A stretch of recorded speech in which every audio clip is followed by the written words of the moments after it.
बिस्मिल्लाहिर्रहमानिर्रहीम। अस्सलाम वालेकुम व्यूअर्स, क्या हाल है? ठीक ठाक है? मुझे उम्मीद है आप खैरियत से होंगे, ठीक ठाक होंगे। तो व्यूअर्स, व्लॉग के सिलसिले में आज हम पहुंचे हैं बद्दीन, और बद्दीन में मैं आपको मिला रहा हूं एक ऐसी वर्सटाइल शख्सियत से, मल्टी टैलेंटेड शख्सियत से, ऐसी मल्टी टैलेंटेड शख्सियत से जो फ़न के शोबे से वाबस्ता हैं।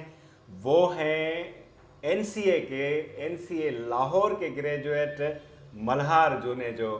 अस्सलाम वालेकुम। वालेकुम अस्सलाम। क्या हाल है मल्हार? खैरियत से हैं? बिल्कुल ठीक ठाक है? बिल्कुल खैर खैरियत, आप सुनाएं। अल्हम्दुलिल्लाह, अल्लाह का करम है। तो व्यूअर्स, ये हैं मल्हार जुनेजो। बेसिकली इनका ताल्लुक बद्दीन डिस्ट्रिक्ट से है, बद्दीन सिटी से है। और पता नहीं इनको क्या हुआ, लोग तो डॉक्टर बनने के शौक़ रखते हैं, पायलट बनने के शौक़ रखते हैं, इंजीनियर बनने के शौक़ रखते हैं, कोई ज़मींदार बनना चाहता है, कोई बिजनेसमैन। ये पता नहीं क्यों इस म्यूज़िक की फील्ड में आ गए।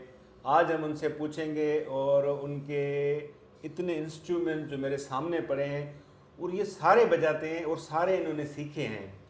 तो हम उनसे पूछते हैं कि उन्होंने ये फील्ड क्यों चूज़ की, आगे क्यों नहीं गए। डॉक्टर बन जाते, इंजीनियर बन जाते तो अच्छा नहीं था। तो मल्हार, आप हमें बताएं, आपने म्यूज़िक की तरफ क्यों, मतलब आपका ध्यान गया, क्यों आपको किस चीज़, कौन सी चीज़ आपको खींच लाई? सर ये कि बचपन से ही ना हमारी सोच बहुत आज़ाद थी। हम बचपन में ही ये पुराने हमारे एंशियंट्स जो थे, जैसे मोइनजोदड़ो, ये हमने घूमा, और हमारे आसपास में और भी एंशियंट प्लेसेस थी, वो घूमी। तो बचपन से ही जो है ना हमारी सोच जो है वो रवायती सोच नहीं थी। पता नहीं क्यों उस चीज़ से हमारा वो ताल्लुक उस चीज़ से हट गया कि कल हमें कोई बड़ा बंदा बनना है, या कल हमें डॉक्टर बनना है, इंजीनियर बनना है। तो एक ये चीज़ थी म्यूज़िक, जो दिखने में बहुत सिंपल है, और पर जब इसमें अंदर बंदा पढ़ता है तो इतना वो कॉम्प्लेक्स है। तो इस चीज़ की तरफ मेरा रुझान गया, और मुझे क्लिक हुआ कि मेरे लिए यही चीज़ बेस्ट है। तो वहाँ से जो है मेरा सफ़र शुरू हो गया। अच्छा, आपके पेरेंट्स नाराज़ नहीं हुए कि आपने ये म्यूज़िक की फील्ड ज्वाइन की? दोस्त वगैरह तो कहते होंगे कि यार ये आपने क्या किया, इधर क्यों आ गए आप? सर ऐसा है, क्रिटिक तो मैंने बहुत बर्दाश्त किया ना। इनिशियली मुझे लोग कहते थे कि ये आप क्या एक जाहिलों वाले जो हैं सास, इलिटरेट लोगों के जो है ना इंस्ट्रूमेंट आप प्ले करते हैं, और ये कोई कमर्शियल चीज़ भी नहीं है, ना कोई इन्हें कोई सुनता है, ना कोई प्रोमोट करता है, फिर भी आप क्यों इस चीज़ से कनेक्टेड है। तो मैंने उसे यही हर बंदे को यही जवाब देता हूँ कि ये बेसिकली मेरे लिए एक मेडिटेशन है। वाह, कितनी ज़बरदस्त इन्होंने बात कही कि ये वो साज़ें, रियली वो साज़ें जो हम लोग भूल चुके हैं। मैंने सुने होंगे बचपन में कोई एक आध मरतबा, ज़्यादा नहीं सुने, मेरे बड़ों ने सुने होंगे, लेकिन मेरे बच्चों ने नहीं सुने। वो मेरे बच्चे इस वीडियो में सुनेंगे, या इससे पहले अगर उन्हें कहीं सुना होगा ठीक है, वरना यही वीडियो में देख के वो इन साज़ों के बारे में सुनेंगे। अच्छा मल्हार, आपके साथ आपके जो दोस्त हैं काशिफ कमरानी, तो वो भी आपके साथ लतीफ़ का राग सीख रहे हैं अभी? जी सर बिल्कुल। हाँ, लतीफ़ का जो राग है ना वो बदीन में उसका बहुत अच्छा एक रुझान था जो ख़त्म हो गया, और उसके बाद काशिफ अली कमरानी की ये एफ़र्ट है जो वो शाह करीम से राग सीख के बदीन आए, और बदीन में अभी वो मुझे और फ़रहान को, हम दोनों को ट्रेन कर रहे हैं कि एक यहाँ पर बदीन में वो चीज़ जो ख़त्म हो गई 30-40 साल पहले, वो फिर से रिवाइव हो गई है यहाँ पे। मुश्किल नहीं लगता आपको लतीफ़ का राग? सर शुरू में मुश्किल लगता था, पर जो मेरे जो टीचर हैं उन्होंने वो मुझे बेसिक टेक्निक्स सिखाई कि पहले उस चीज़ को तुम समझो, और एक बार वो टेक्निक्स तुम्हें समझ में आ गई तो फिर तुम इजीली उसको परस्यू कर लोगे। क्या कैफियत होती है जब आप वो राग उसको गाते हैं या परफॉर्म करते हैं? सर ये आप ऐसे समझे कि ये एक प्योरली जो है ना एक इबादत है। वाह, बिल्कुल। तो व्यूवर्स, अब अभी हम मल्हार से और उनके दोस्त काशिफ कमरानी से, जो अभी हमारे सामने बैठे हैं, अभी स्पेस की वजह से मैं खुद, क्योंकि उनकी जगह मैंने ले ली ना, तो अभी मल्हार से और काशिफ से सुनते हैं शाह जो राग।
महबूबी देवता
राग का सिलसिला जारी है हमारा, और मेरे साथ अभी मौजूद हैं शाह के रागी जो अभी राग सीख रहे हैं, काशिफ अली कमरानी। हम काशिफ से पूछते हैं कि उनको कितना अरसा हुआ है ये राग सीखते हुए और कौन से सुर वो बजाते हैं। अस्सलाम वालेकुम काशिफ। वालेकुम अस्सलाम। क्या हाल है? ठीक है आप? खैर अल्लाह अल्लाह के एहसान। अच्छा, पहले तो हमें दंबूरे के बारे में बताएं, और उसके बाद जो अभी आपने हमें जो सुर सुनाया था, जो राग सुनाया था, वो कौन से सुर से था और कौन से लतीफ़ साईं के कौन से सुर से था? पहले बताए कि ये शाह का दंबूरा है, इसमें 5 जो है तंदे लगती है जी। और एक तंद का नाम है घोर, इसको बोलते हैं, और 2 तंदे हैं इसके साइड में, इनको जाड़ियाँ बोलते हैं, यानी 2 साथ। उसके बाद जो चौथे नंबर आती है वो उसको टीप बोलते हैं। उसके बाद जो आती है उसको ज़बान बोलते हैं, जो पा का यानी पंचम का सुर देती है। ठीक है। उसके बाद जो हम वाएँ पढ़ते हैं उसमें हम 3 किस्म की वाएँ पढ़ते हैं। एक वाई है जिसको डेडी बोलते हैं, सही। और दूसरी जो वाई है वो उसको 2 ताली बोलते हैं, 2 धक्कों में वो पड़ी जाती है। जो तीसरी वाई है शाह की, जो आज़ाद वाई है, उसको छेड़ की वाई से जो ना पहचाना जाता है, वो छेड़ की वाई उसको बोलते हैं। तो राग का सिलसिला मेरा तो 2014 और 13 से जो ना वो मेरी सीखा जो ना जारी है। मेरा उस्ताद था मोहम्मद सिद्दीक जत, वो मेरे को फ़र्स्ट टाइम शाह करीम पे लेकर गया। पहले तो मुझे शौक़ नहीं था, 2-3 मरतबा उसके साथ गया, फिर मुझे शौक़ शाह का राग का हो गया। तो पहली मरतबा मैंने जो सीखा ली वो मेरा उस्ताद था पीर बख्श। हाँ, जो शाह करीम का ही है, शाह करीम बुल्लड़ी वाला। बुल्ली हाँ। तो वो अभी फोत हो गया 2-3 साल। पहली मेरी सीखा उसके साथ थी, तो 2-3-4 साल मैंने उसके साथ जो सीखे कुछ सुर। उसके बाद जो मैं अभी जो सीख रहा हूँ वो साईं जान अली शाह काज़मी है, वो शाह करीम का उधर गादी नशनी है, उनके जो अजीज़दार हैं, तो उनसे मेरी अभी सीखा चल रही है। यानी मैंने 100 में 30% यानी अभी राग सीखा है। अच्छा, 100 में से अभी 30% सीखा है हाँ हाँ, मैंने इतना ही सीखा है। तो व्यूअर्स देखें, आपने देखा कि माशाल्लाह कितना इनका पक्का राग है। मतलब जो लतीफ़ साईं की जो दरगाह पे गाते हैं काफ़ी उनसे मुशाबत रखता है, लेकिन अभी ये बता रहे कि 30% उन्होंने सीखा है। हाँ जी जी। हाँ, तो अभी 30% मैंने सीखा है, अभी सीखा चल रही है। तो हमारे उस्ताद है जान अली शाह, उनकी हमारे पे करम नवाजी है। और जो अभी हमने आपको सुर जो सुनाया शाह का, वो सुर था कल्याण, जो पहला सुर है रिसाले का, सुर कल्याण जिससे स्टार्टिंग होती है, वो सुर कल्याण था। और उसकी वाई थी, और वाई के लफ्ज़ ये थे, दा लगा मैनू माही इश्क रांझन दा बिरे ढोलन दा, दा लगा मैनू इश्क माही मुखे मर्ज मारो सजन हथ सगाई, दा लगा मैनू माही इश्क रांझन दा बिरे ढोलन दा, रात्यां दर्द दियां दरमांदी लोकां खबर न काई, दा लगा मैनू माही इश्क रांझन दा बिरे ढोलन दा लगा मैनू माही इश्क रांझन दा। तो उसके लफ्ज़ जो वाई के थे वो ये थे। तो अभी जो हमने सीखा है वो सारा आपको आपके सामने है। बिल्कुल। तो इतना ही हमने अभी तक सीखा है। अच्छा, तो आप इसकी प्रैक्टिस इधर ही करते हैं या आपका आश्रम अलग से भी है कहीं, मतलब बैठते हैं कोई? नहीं, हम तो रात को, पहले मेरी दुकान है शॉप है दर्जी की, उसके बाद हम रात को 9 या 10 बजे फारिग होते हैं। फिर मैं और मलार साईं हम आते हैं यहाँ पर रिस्ट्रिक करते हैं 2 घंटे या 3 घंटे। उसके बाद जो 1 महीने में जो हाज़िरी हमारी होती है वो सैयद कबूल मोहम्मद शाह दरगाह इधर सिटी से 7 किलोमीटर जो ना गांव में है, उधर हम गाते हैं 1 महीने में 2 मरतबा, 14 पे और 21 जो होती है उस पर। और एक साव शुमार होता है जो महीने में 1 मरतबा होता है, वो अब्दुल कादर जिलानी सिटी में दरगाह है उसकी बड़ी, वो उधर हम गाते हैं। लतीफ़ की दरगाह पे जाते हैं, शाह साईं की दरगाह पे आप भिक्षा जाते हैं? जी हाँ। तो वहाँ पे आपने राग गाया? वहाँ मैं सुनने जाता हूँ, वहाँ हमारे उस्ताद हैं, वो हमारी बड़ी इज़्ज़त करते हैं, मेरे को पहचानते हैं, लेकिन मैंने कभी शाह की दरगाह पे यानी राग नहीं किया है। अच्छा, तो यहाँ आप बदीन शहर में अपनी प्रैक्टिस करते हैं, आपके दोस्त हैं ग्रुप में? और भी ग्रुप में दोस्त हैं मेरे। पहला दोस्त तो मेरा मलार साईं है, ठीक है। ये मुझसे सीख रहा है जो मेरा हाल है, सही जो मैंने सीखा है अपने उस्तादों से उसी हिसाब से ये सीख रहा है। और फरहान अली है जो मेरा माइड है, फरहान अली कमरानी, वो भी उसकी अच्छी वॉइस है माशाल्लाह, वो भी सीख रहा है। हम दोनों, वो पहले शाह करीम पे सीखते थे लेकिन मैं उससे थोड़ा सीनियर था, वो थोड़ा जूनियर है मुझसे। तो हम तीन हैं बदीन में, जो बदीन में आप तीन हैं हाँ, अभी। तीन है। तो व्यूवर्स अभी देखें ये तीन नौजवान अभी बदीन में लतीफ़ साईं के राग पे जो है प्रैक्टिस भी कर रहे हैं और उसको सीख भी रहे हैं जी। इनका अभी सीखने का अमल जारी है और माशाल्लाह सीखने के अमल के दौरान भी आप ये सुनेंगे या आपने अभी सुना है और आगे भी वीडियो में है शामिल, तो आप सुनेंगे तो आपको और मज़ा आएगा। और देखें कितना पक्का राग है, मतलब इनका सुर पे इनकी ग्रिप कितनी है माशाल्लाह। जब ये 100% पे आएंगे तो फिर तो वही तारी हो जाएगा सब पे। पहले मैं आपको बोडिंडो में एक धुन सुनाता हूँ। अच्छा, तो बोडिंडो अभी कौन सा बजाएंगे? ये तो बहुत सारे पड़े हैं। ये थ्री होल वेरिएंट जो उस्ताद मीर मोहम्मद की जाती। अच्छा, मीर मोहम्मद जो मीर मोहम्मद जो एक हाथ में बोडिंडो और एक हाथ में दम्बुरी लेके उसको बजाते थे। अच्छा,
ये जो था जो पतला सा है इसको क्या बोलते, बांसुरी है मेरे ख्याल में। सर इसको साईं मीर मोहम्मद ने नाम दिया था कानी। कानी इसलिए क्योंकि वो साइज़ में छोटा है और ये कानू जो साइज़ में बड़ा होता है, इसलिए इसको वैसे इसको कहा जाता है नड़ सिंधी, निज सिंधी, सिंधी में नड़ कहते हैं। नड़ कहते हैं। तो इसकी भी स्पेशलिटी ये है कि ये 3 होल्स इसमें है, पर इससे 7 नोट्स जो है वो प्रोड्यूस हो जाते हैं। बिल्कुल। तो ये भी मीर मोहम्मद का ही अंदाज है जो उन्होंने सबसे पहले इन्वेंट किया। एक हाथ में वो छेर लेते थे और एक हाथ से रिदम और दूसरे हाथ से ये।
आपने नड़ और बांसुरी का जो कॉम्बिनेशन था वो मल्हार से सुना।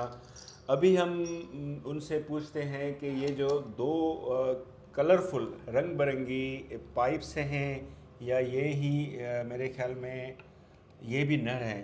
अच्छा, मतलब ये क्या है? ये पावा पावा। पावा या अलगोजो। अच्छा, अलगोज। तो व्यूअर्स, ये अलगोजे हैं, और ये इनके बारे में थोड़ा मुख्तसर हमें बताएंगे आप? सर ये साज जो है ना बेसिकली 2 फ्लूइड का जो कॉन्सेप्ट है, एक इसमें मेल एक फीमेल, तो ये कॉन्सेप्ट जो हमें मिस्र से पुराने इसके एविडेंस मिलते हैं। फिर वो चीज़ माइग्रेट होती होती अलग अलग सिविलाइजेशंस में आती आती जब सिंध में आई, तो यहाँ के लोगों ने उसको अपग्रेड किया, मेडिवियल पीरियड में उसको अपग्रेड किया, जो हमें आज इस फॉर्म में मौजूद है डबल फ्लूइड के। अच्छा, आप ने जब जैसे मिस्र की बात की तो मेरे जहन में फिर वही एक रिवायती सा सवाल आया, अब सिंध के अलावा फ़न सीखने आप मुल्क से बाहर गए?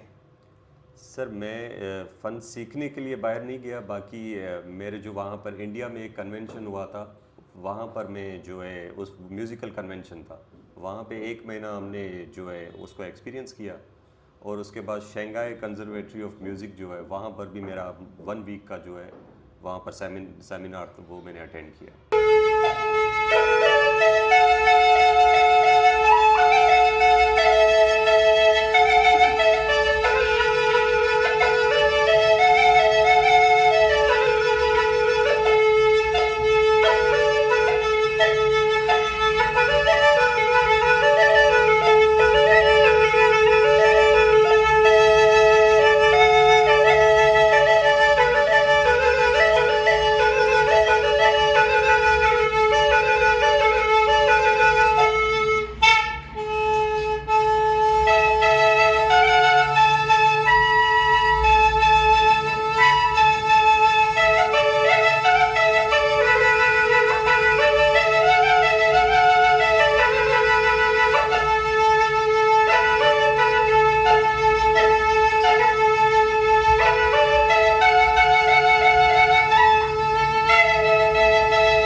अच्छा, माशाल्लाह आप अभी यंग हैं, नौजवान हैं, आपके यहाँ पे माशाल्लाह बड़ा हल्का है दोस्तों का, बदीन में है, हैदराबाद, कराची है, इसके अलावा काफ़ी शहरों में, आप लाहौर से माशाल्लाह पढ़े, पंजाब में भी आपके बहुत बड़े दोस्त होंगे, फ़ैन होंगे, तो आपको इनविटेशंस मिलती हैं? जैसे अक्सर लोग तो जो फ़न सीखते हैं गाने का तो वो जाते हैं महफ़िलों में, महफ़िलें करते हैं, तो आप जाते हैं महफ़िल करने या रिज़र्व रहते हैं, सिर्फ अभी सीख रहे हैं?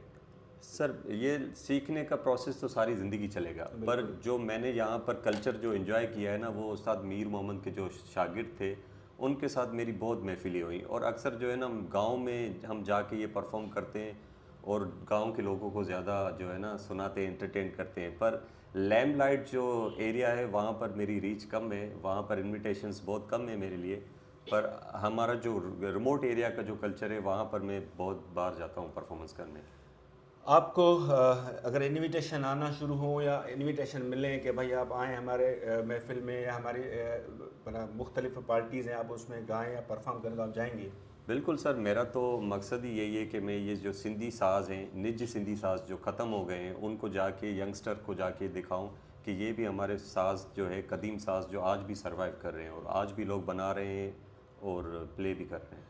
कितनी ज़बरदस्त इन्होंने बात कही कि ये नौजवानों को ये दिखाना चाहते हैं कि भाई ये भी आप राग सुने, ये भी चीज़ें हैं, आप इन चीज़ों से बाहर निकलें और ये देखें, आप इस पर रिसर्च करें, सुने, महसूस करें। और ये मुझे जहाँ तक पता है कि मतलब ये आपको दिमाग को और आपको जिस्म में बिल्कुल वो एक जान डाल देता है। अगर आप इसको इनका आप मीटर सुनेंगे, अक्सर हम 5 स्टार होटल्स में जाते हैं या किसी ऐसी जगह पे जाते हैं, बैकग्राउंड म्यूज़िक चल रहा होता है, तो वो जो मीटर्स बनते हैं म्यूज़िक के, तो वो अगर मल्हार से अगर आप सुनेंगे तो यकीन करें आप तनाई में अगर बैठे हैं या किसी परेशानी में हैं, अगर ये आप चीज़ें सुनेंगे तो आप रिलैक्स हो जाएंगे बिल्कुल। अच्छा, लास्ट में मल्हार हम आपसे यही पूछना चाहेंगे कि ये जो साज़ पड़ा है हमारे पास, बिल्कुल एक तीर नुमा या तीर कमान नुमा है, सुरंदो। तो ये सुरंदो, हाँ, तो ये सुरंदा है। मैं जहाँ तक समझता हूँ कि ये आई थिंक बलोची साज होगा। बलूची। बलोची साजों का। तो आप ये एक मिनट पकड़िए गाने को। सर ये साज बलूची है, पर सिंध के लोगों का भी इस साज में बहुत कंट्रीब्यूशन है। अच्छा। इसकी रवायत, अच्छी खासी रवायत सिंध में थी, जो पर आज वो मौजूद नहीं है, आज ख़त्म हो गई है। अच्छा। पर बलोच जो है आज भी इस साज को प्रोमोट कर रहे हैं और प्ले कर रहे हैं। अच्छा, तो आप ये हमें परफॉर्म करके देखिए। जी सर।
तो व्यूअर्स, ये थे हमारे दोस्त मल्हार जुनेजो और उनके को पार्टनर थे काशिफ कमरानी।